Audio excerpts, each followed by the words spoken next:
कोकम किंवा आमसूल.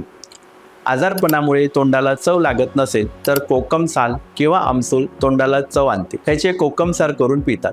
याने तोंडाला चव येते. आम्लपित्तासारखे पित्ताचे आजार कमी होतात. कोकम सार कसे बनवावे? 1 कप उकळते पाणी घ्यावे व त्यात 1 मोठे आमसूल टाकून ते 10 मिनिट झाकून ठेवावे. त्यानंतर त्या पाण्यात चवीपुरती साखर व मीठ घालून तूप, जिरे व हिंगाची फोडणी द्या. हे आजारी माणसाला पिण्यास द्या. अंगावर पित्त उठून खास सुटत असेल तर 20 ग्रॅम कोकम सार कपभर पाण्यात रात्री भिजत घालून सकाळी ते पाणी प्यावे.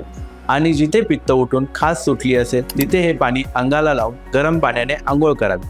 2 ते 3 दिवसात पित्त उठायचे व खाज दोन्ही थांबते. ह्याचे तेल बाजारात मिळते. ह्याला कोकम तेल म्हणतात. जळवातात म्हणजेच हातापायांच्या तळव्यांना भेगा पडतात.